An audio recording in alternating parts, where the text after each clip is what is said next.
తెలుగువారి #1 choice Telugu matrimony.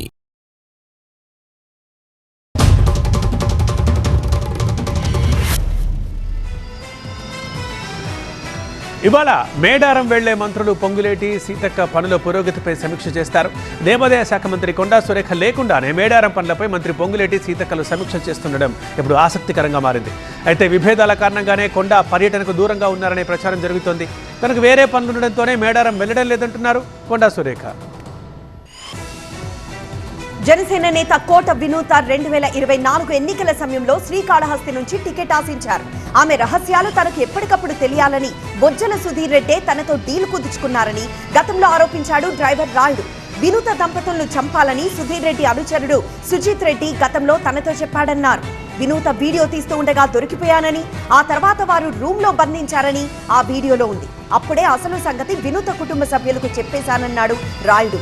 ఈ video ఇప్పుడు హాట్ టాపిక్ అయింది.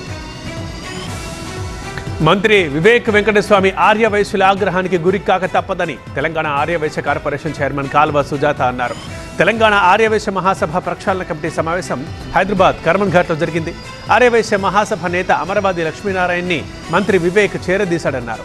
అతనికి పదవిప్పించేందుకు యత్నిస్తే ఆర్యవైశ్యుల ఆగ్రహానికి గురికాక తప్పదని ఆ సంఘ నేతలు హెచ్చరించారు. ఆర్యవైశ్య మహాసభ భవన్ని లక్ష్మీనారాయణ సెటిల్మెంట్కి అడ్డాగా మార్చుకున్నారని ఆరోపించారు సుజాత.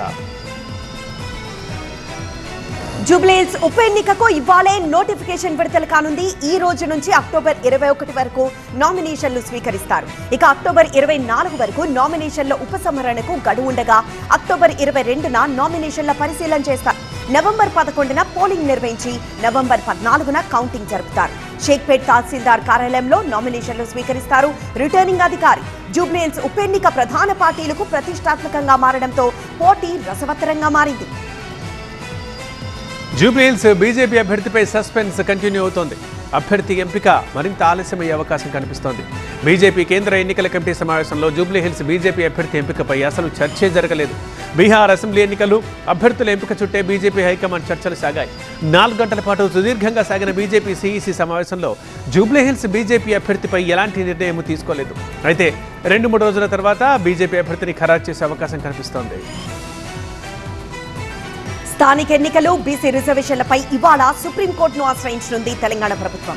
42% బీసీ రిజర్వేషన్ల జీవో 9 పై హైకోర్టు స్టే ఇవ్వడాన్ని సవాల్ చేయనుంది.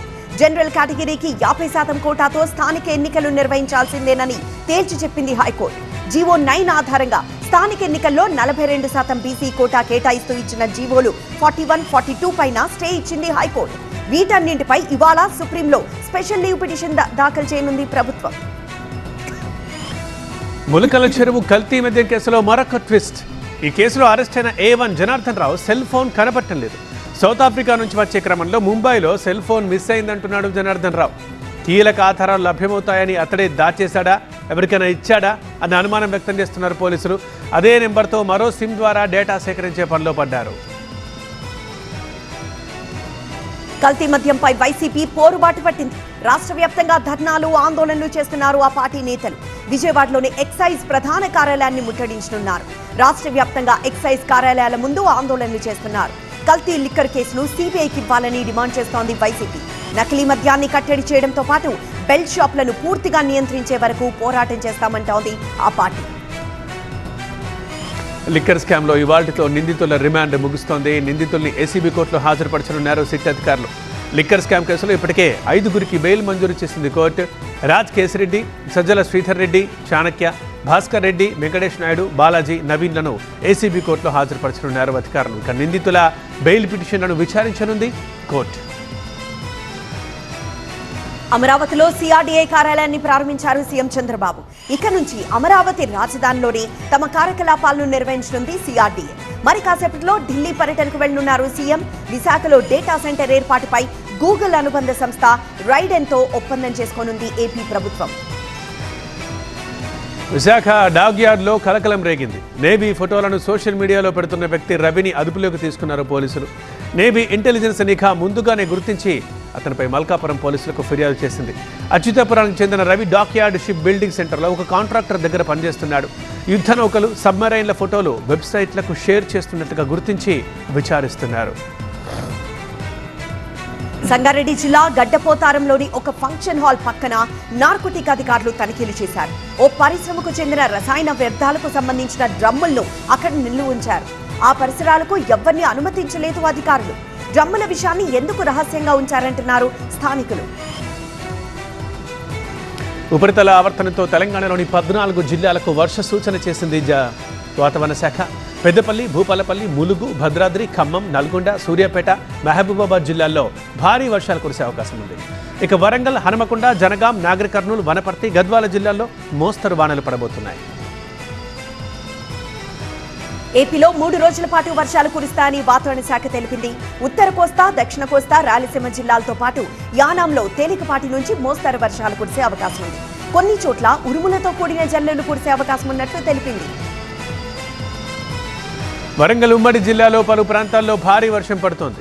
మహబూబాబాద్ జిల్లాలోని గూడూరు, కొత్తగూడ, గంగారం మండలాల్లో ఉరుములు, మెరుపులతో కూడిన వాన పడింది. పంటలకు తీవ్ర నష్టం వాటిల్లింది. రోడ్డుపై ఆరబోసిన మొక్కజొన్నలు తడిసి కొట్టుకుపోవడంతో తల్లడిల్లిపోయారు రైతులు. మొక్కజొన్న, వరి, పత్తి పంటలకు భారీగా నష్టం వాటిల్లింది.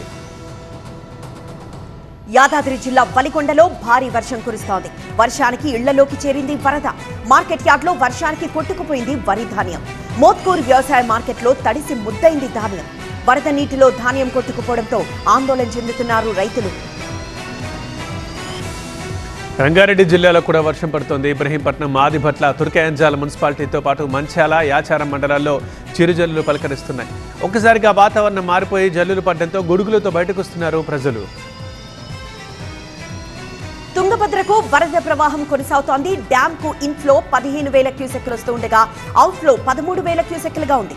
డ్యామ్ పూర్తి స్థాయి నీటి మట్టం 1633 అడుగులు కాగా ప్రస్తుతం 1625 అడుగులుగా ఉంది. ప్రాజెక్టు పూర్తి స్థాయి నీటి నిల్వ 105 టీఎంసీలకు గాను ప్రస్తుత నీటి నిల్వ 79 టీఎంసీలుగా ఉంది. కర్నూలు జిల్లా సుంకేశ్వర డ్యాంకి వరద ప్రవాహం స్వల్పంగా ఉంది. ఇన్ఫ్లో 7,000 క్యూసెక్కులు ఉండగా 8,000 క్యూసెక్కుల నీటిని దిగువకు విడుదల చేశారు ఇరిగేషన్ అధికారులు.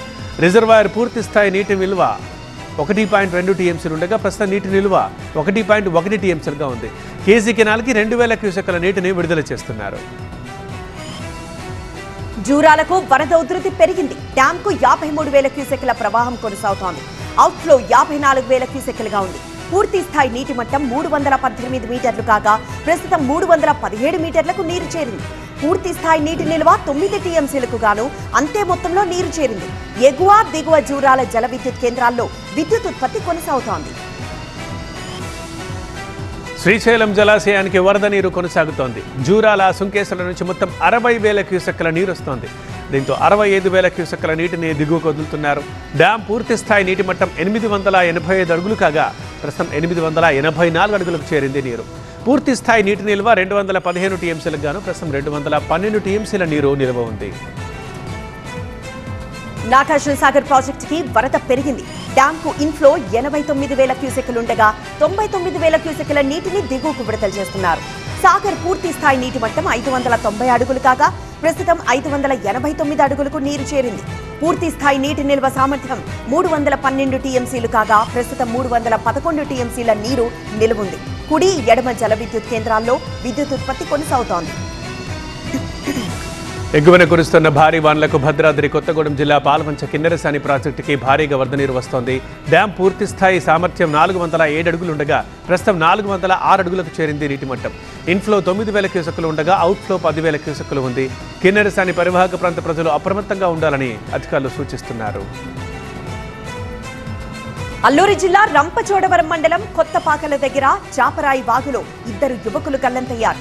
వాగులో స్నానానికి దిగి చాపరాయిపై నాచు జారి లోతులోకి వెళ్లిపోయారు. వాగులో మునిగిన యువకులు కాకినాడకు చెందిన సాఫ్ట్వేర్ ఉద్యోగి, బ్యాంక్ ఉద్యోగి పసుపులేటి మణికంఠ, ఓలేటి దుర్గాప్రసాద్ గా గుర్తించారు పోలీసులు.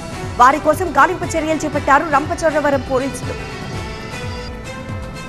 కర్నూలు జిల్లా ఎమ్మిగనూరు తిరుమల నగర్లో ఫ్లెక్సీపై చర్చ సాగుతోంది.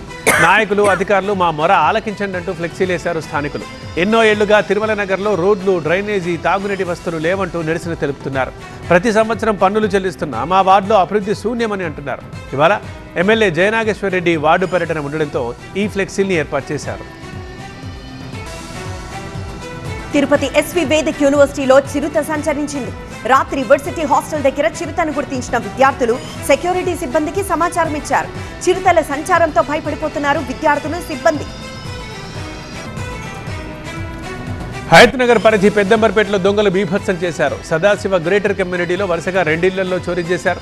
సెంట్రల్ లాక్కున్న డోర్లను బద్దలు కొట్టి దొంగతనం చేశారు. 5 కేజీల వెండి సామాగ్రి, 35 గ్రాముల బంగారం, 60,000 నగదు, విలువైన చీరల్ని దొంగిలించారు. సీసీ కెమెరాల్లో రికార్డయ్యాయి చోరీ దృశ్యాలు. ఫుల్ సెక్యూరిటీ ఉన్న గ్రేటర్ కమ్యూనిటీలోనే దొంగతనం జరగడం కలకలం రేపుతోంది. నివిన్ పాలి ప్రధాన పాత్రలో నటిస్తున్న సినిమా బేబీ గర్ల్. ప్రతి నిశ్శబ్దంలోనూ తుఫాను వీస్తుంది. త్వరలో బేబీ గర్ల్ రిలీజ్ ఉంటుంది. అంటే బేబీ గర్ల్ మోషన్ని, పోస్టర్ని విడుదల చేశారు మేకర్స్. అండ్ థ్రిల్లర్ నేపథ్యంలో సాగుతుంది సినిమా. తెలుగు వారి నంబర్ 1 చాయిస్ తెలుగు మ్యాట్రిమోనీ.